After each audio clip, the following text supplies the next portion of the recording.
Hey guys, I'm bringing you another League of Legends gameplay. In this game I play as Shen, and this is actually like probably the fourth time I've recorded this commentary.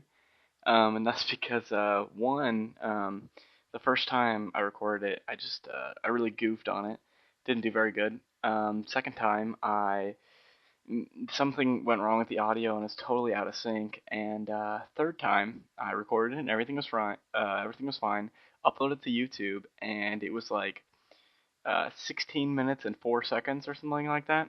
So they actually denied the video. So I've cut the video down a lot. I think it's at 14 minutes, maybe 13 minutes.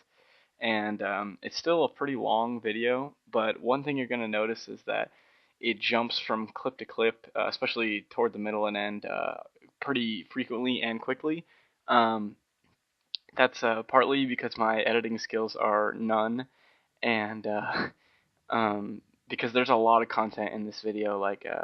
I get a pretty good score with Shen. I think I go like 14-2 and at least at least 20 assists, which it's kind of odd to see a tank support kind of play a pseudo carry role because at the end they actually say couldn't kill you Shen, so we gave up because I died 2 times and both those times are actually before the 15-minute mark I believe, and after that I just don't die anymore. So right here, I mean, this Alistar and Katarina that Poppy and I are laying against were being super aggressive.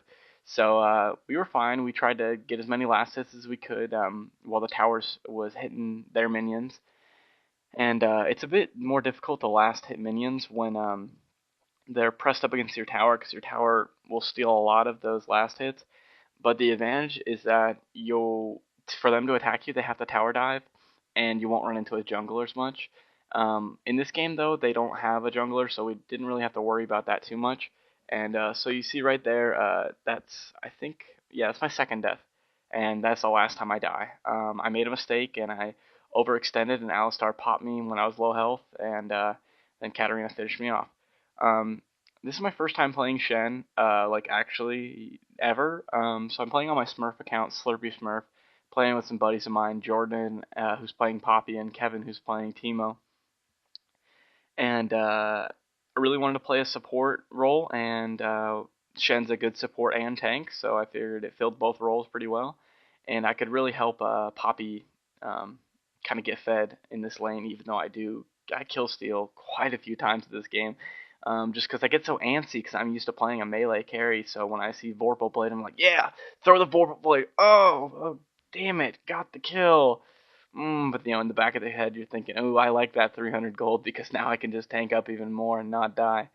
Um, and I helped Poppy get a pretty decent score. Like we end up winning the game, so I mean that's really what matters. But I'm no Shen expert, so I'm not gonna talk to you about like how to play Shen or anything. Later in this video, um, yeah, right here. This is one of the things I really liked about Shen was the Vorpal Blade. Because if you're laning with someone and you're focusing on one target, you throw a Vorpal Blade and you kind of create a lifesteal effect. And if you see in a lot of the fights, Poppy gets really, really low health. And kind of the tag team between Shen and Poppy is really nice because you've got 3 factors mainly going on here. And like for Poppy's survivability, one, I taunt them as much as I can, which brings the aggro off of Poppy, so Poppy's not getting hit.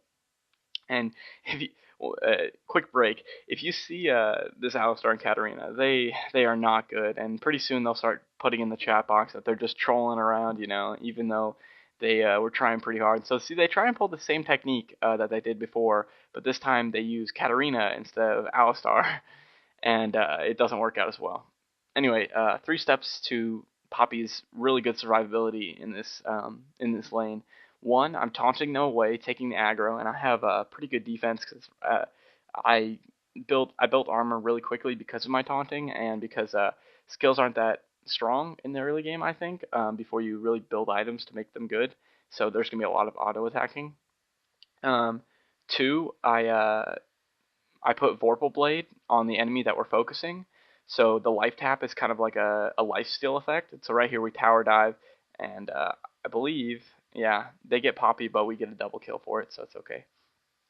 Yeah, Vorpal Blade gives that life tap effect, and as you saw, I put up the stats there. You can rewind the video if you want to see it again. But basically, um, I think I had 2 or 3 ranks in it at this point, and because I know the taunt is way better than the Vorpal Blade, but I mean, like I said, this is the first time ever playing Shen, and so I was kind of going for ability to last hit, which I know I really shouldn't be taking the last hits, but Jordan's not the best at last hitting, and I didn't want the minions to go to waste.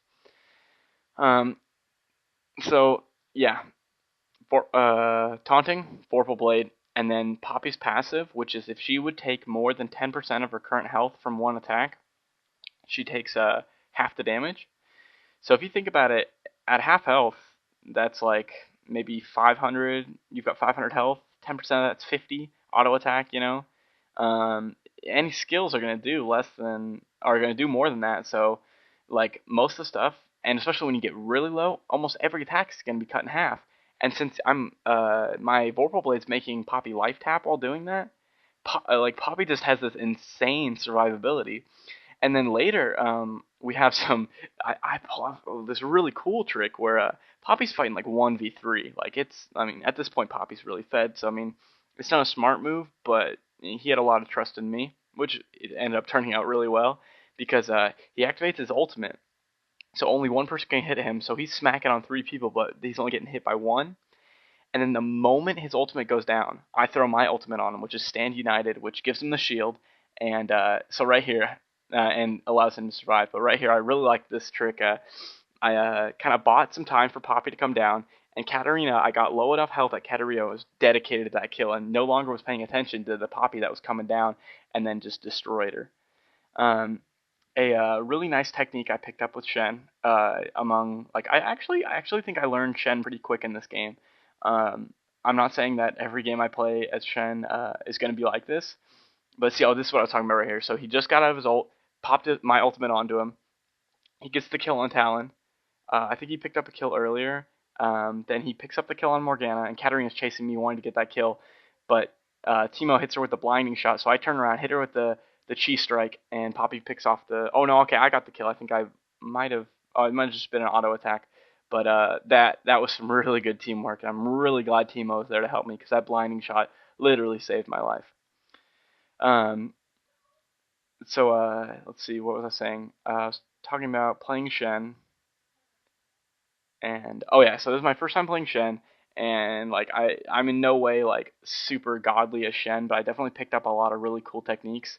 One thing, just the fact that taunting is just so ridiculous. Like later in this game, I'm pretty sure I taunt Katarina out of her ult at least 2 times. Like that is just amazing because Katarina, Nunu, basically people that have to be channeling their ult for it to go off.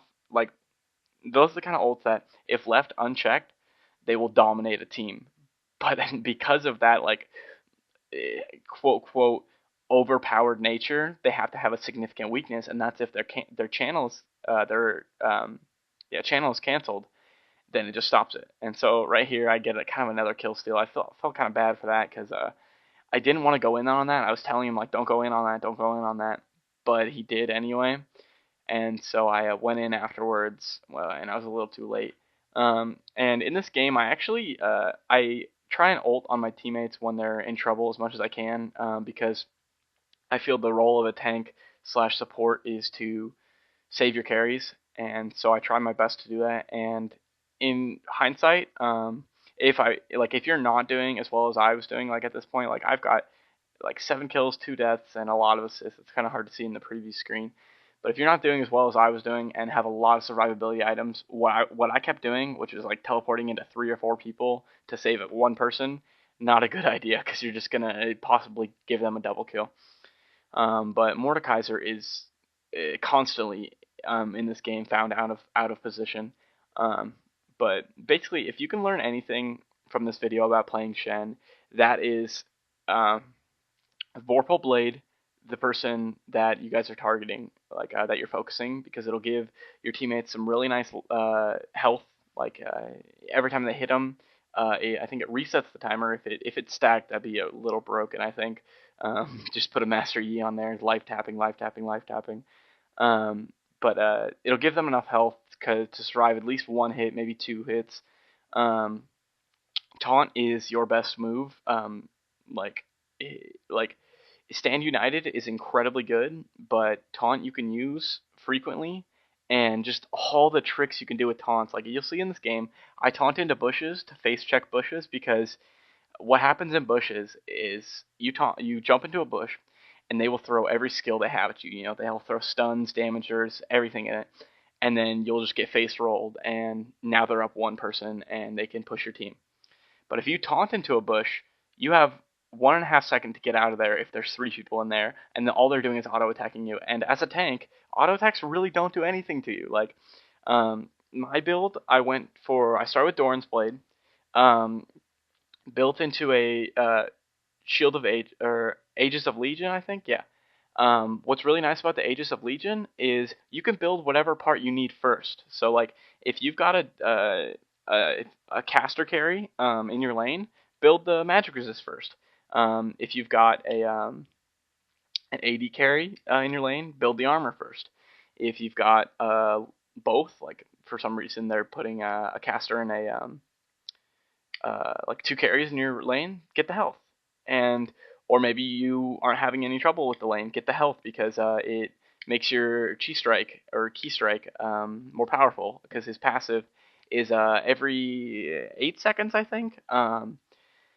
He does bonus damage based on his health. And look at this Alistar. He is just a poor player. He's just headbutting me out of things. I'm like, as you see, I teleported in to save Mordekaiser again, but I mean, there's so many times in here where you will see me teleport in to save Mordekaiser, and I'm just like, I don't really want to save you because you're such a bad player. But I mean, I'm not really an elitist kind of player. I'm not like, oh man, you're bad. I'm gonna report you for feeding because you went 2-5. It's like some people have their bad games, okay, guys. Don't give them a harsh time. Like I'm not a great player. I don't think I'm a bad player, but I've had games where I'll go like 3-9, and that's 3-9, maybe 8, and I'll get frustrated because this happens quite a lot as Sinjao, where I will go negative because I won't pick up kills early, and I'll still have the mindset that I'm an AD carry, when in reality, at that point, I really need to stay back, build more survivability, um, and just stop dying. So yeah, like if someone's doing bad, but they're not actually intentionally feeding, don't report them for intentionally feeding. Like I do Tribunal every once in a while, and you have no idea how many games I will see like where it'll be like this noob was jerking off while he ran to mid lane, and then he just stood there while they killed him 55 times. And then I'll look at the score, and the guy's like 5-9. You know, it's like Nidalee or something, and it's like, yeah, you shouldn't be dying that much as Nidalee, but I mean, cut him some slack, okay? He had a bad game, like whatever. Or what's really classic is I will see so many tribunal cases about intentionally feeding when someone plays a Tryndamere and they don't get a score that is just ridiculous because people assume that you have 5 seconds where you can't die, so like you can get out of any situation. Like you should just spin over a wall, wait for them to come around, flash over the wall again, and then your spinning slash will be up, and then you should spin over the wall again, and then they'll be so confused that you're not even there that you can just like be, you know. And it's like, no, okay, that's not how the game works. Like Tryndamere can die. Like they will snare you. You will like get nuked down. You'll activate your ultimate. The snare will come off. They'll stun you. You'll start to walk away, and then you'll be nuked down again because when you come out of your ult, it's not like you have full health or anything. So that's the video, guys. Thanks for watching. If you liked it, please leave a like rating. If you want to see more videos, please subscribe. All right, bye.